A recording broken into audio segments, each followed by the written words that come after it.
वक्फ संशोधन कानून पर सुप्रीम कोर्ट में आज सुनवाई हुई, लेकिन सुनवाई के दौरान कई सारे तर्क सामने आए हैं। करीब करीब 2 घंटे तक चली सुनवाई के दौरान कानून की संवैधानिकता को चुनौती देने वालों की सबसे बड़ी मांग थी कि इस पर बिना किसी देरी के ही रोक लगाई जाए। अदालत ने ऐसा कोई आदेश तो नहीं दिया, लेकिन आज जो सुनवाई हुई उसके आखिर में एक वक्त अंतरिम आदेश जारी करने से लेकर लगभग तैयारी हो गई थी। तो ये क्यों हुई? क्या सब तर्क दिया गया है? दिलचस्प घटनाक्रम तब हुआ जब कोर्ट के अंतरिम आदेश जारी करने की इच्छा पर केंद्र सरकार की तरफ से अदालत में पेश हो रहे सॉलिसिटर जनरल तुषार मेहता ने कुछ आपत्ति जताई। ऐसे में अदालत ने इस अंतरिम आदेश को आगे की सुनवाई के लिए टाल दिया। सवाल ये कि अदालत जिस अंतरिम आदेश की तरफ बढ़ रही थी उसमें कौन सी ऐसी बातें थीं जिस पर सरकार को आपत्ति थी। पहला, कि अदालत के अंतरिम आदेश में सबसे अहम ये था कि जब तक वह वक्फ संशोधन कानून 2025 पर अपना अंतरिम फैसला नहीं सुना देती, ऐसी कोई भी संपत्ति जिसे अदालत ने वक्फ घोषित कर रखा है उसका वक्फ का दर्जा खत्म नहीं किया जा सकता, चाहे वो वक्फ बाय यूजर्स हो या फिर वक्फ बाय डीड हो। अब यही ये जान लेते हैं कि वक्फ बाय यूजर का मतलब ऐसी संपत्ति से है जो धार्मिक कार्यों में इस्तेमाल हो रही है, और ऐसी संपत्ति अब तक वक्फ मानी जाती थी क्योंकि वे लंबे अरसे से धर्म विशेष के कामकाज का हिस्सा थी। पर नए कानून के बाद ये व्यवस्था खत्म हो गई। अब इस्तेमाल में आ रही इन संपत्तियों का भी नए सिरे से रजिस्ट्रेशन कराना होगा। वहीं वक्फ बाय डीड की अगर बात करें तो ये मुराद उन संपत्तियों को वक्फ मानने से है जिनको लेकर कानूनी कागजात उपलब्ध हैं। दूसरी बात कि नए वक्फ संशोधन में है, अगर वक्फ की कोई संपत्ति पर विवाद हो गया है तो जब तक जिलाधिकारी उस पर अपना आखिरी फैसला नहीं सुना देता, उस संपत्ति के वक्फ का दर्जा रद्द नहीं माना जाएगा। अदालत अंतरिम आदेश जारी कर इस प्रावधान को भी मुलतवी करना चाहती थी। अदालत का मत था कि जिलाधिकारी इस सिलसिले में नए कानून के हिसाब से अपनी कार्रवाई जारी रख सकता है, मगर नए प्रावधान फिलहाल के लिए लागू नहीं होंगे। अब तीसरी बात कि अदालत ये आदेश भी जारी करने वाला था कि पदेन सदस्यों के अलावा वक्फ बोर्ड और केंद्रीय वक्फ काउंसिल के बाकी सदस्य मुसलमान होने चाहिए। पर यहां भी सरकार को दिक्कत नजर आई और सरकार की आपत्ति के बाद अदालत ने सुनवाई को अंतरिम आदेश पर विचार करने का फैसला लिया। अब जो बात आई, कोर्ट ने आज सुनवाई के दौरान न सिर्फ सरकार बल्कि कानून के संवैधानिकता को भी चुनौती देने वालों को काफी सवाल भी पूछे, तीखे सवाल। अदालत ने सरकार से वक्फ काउंसिल और वक्फ बोर्ड में गैर मुस्लिम सदस्यों की सही संख्या, वक्फ बाय यूजर को समाप्त करने वाले प्रावधान पर भी स्थिति साफ करने को कहा।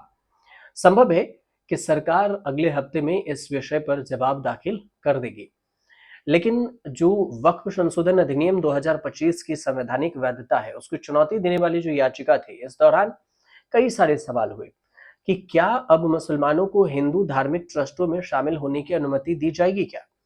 तो इस पर जो चीफ जस्टिस संजीव खन्ना है, जस्टिस संजय कुमार और जस्टिस केवी विश्वनाथन, ये 3 बेंच इसकी सुनवाई कर रही थी। केंद्र की ओर से सॉलिसिटर जनरल तुषार मेहता से पूछा कि वक्फ बाय यूजर को किस आधार पर अमान्य ठहराया जा सकता है, जबकि ऐसे कई वक्फ संपत्तियों के पास रजिस्ट्री जैसे दस्तावेज नहीं होते।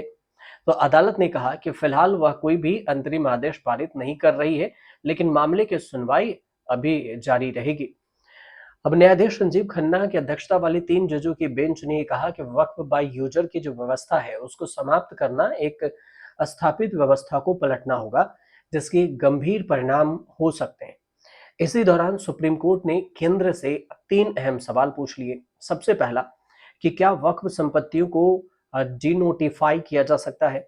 तो सुनवाई के दौरान सुप्रीम कोर्ट ने केंद्र से पूछा कि वक्फ बाय यूजर की संपत्ति को लेकर जो सवाल थे कि आप वक्फ बाय यूजर संपत्तियों को कैसे रजिस्ट्रेशन करेंगे, तो इसके पास कोई कौन से दस्तावेज होंगे। सीजीआई ने स्पष्ट कहा कि अगर इन संपत्तियों को डिनोटिफाई किया गया तो फिर यह एक बड़ा मुद्दा बन सकता है। हाँ, कुछ दुरुपयोग की संभावना है, लेकिन कई मामले वास्तविक भी हैं। सुनवाई के दौरान सीजीआई ने सॉलिसिटर जनरल तुषार मेहता से यह भी पूछा कि आप अब भी मेरे सवाल का जवाब नहीं दे रहे हैं। क्या वक्फ बाय यूजर को मान्यता दी जाएगी या नहीं? तो सॉलिसिटर जनरल तुषार मेहता का जवाब आया कि अगर संपत्ति रजिस्टर्ड है तो वक्फ मानी जाएगी। इस पर सीजीआई ने तीखा रुख अपनाते हुए कहा कि ये तो पहले से ही स्थापित व्यवस्था को पलटना होगा। उन्होंने आगे ये भी कहा कि मैंने प्रीवी काउंसिल से लेकर सुप्रीम कोर्ट तक के कई फैसले पढ़े हैं जिसमें वक्फ बाय यूजर को मान्यता दी गई है। आप ये नहीं कह सकते कि सभी ऐसी संपत्तियां फर्जी है। दूसरी बात, कलेक्टर की जांच के दौरान वक्फ की मान्यता पर रोक उचित है क्या? तो कोर्ट ने कहा कि अधिनियम में जो यह शर्त दी गई है कि कलेक्टर की जांच पूरी होने तक संपत्ति को वक्फ नहीं माना जाएगा, उसे प्रभाव में नहीं लाया जा सकता। और इस पर सॉलिसिटर जनरल तुषार मेहता का कहना हुआ कि अगर कोई वक्फ की संपत्ति है, कोई दुकान या मंदिर, तो इसका उपयोग बंद नहीं होगा, बस इसे वक्फ के लाभ नहीं मिलेंगे। जब तक निर्णय न हो जाए, सीजीआई ने यह भी सवाल किया कि अगर उपयोग नहीं रुकेगा तो फिर किराया कहां जाएगा? तो फिर इस तरह की धारा रखने का मतलब ही क्या होता है? तो तीसरा सवाल था कि क्या वक्फ बोर्ड में गैर मुस्लिमों को शामिल किया जा सकता है क्या? तो कोर्ट ने केंद्र से पूछा कि क्या वक्फ बोर्ड में केंद्रीय वक्फ परिषद के सभी सदस्य मुस्लिम होने चाहिए, सिवाय उन अधिकारियों के जो पद के अनुसार एक्स ऑफिस के सदस्य हैं? तो सरकारी पक्ष का जवाब जो है इस पर नहीं दिया गया। तुषार मेहता ने इन 3 बिंदुओं पर दलील देने के लिए समय मांगा और अब इसकी सुनवाई फिर अगले दिन के लिए रखी गई है 17 अप्रैल को। सुप्रीम कोर्ट इन बिंदुओं पर भी अंतरिम आदेश जारी कर सकता है।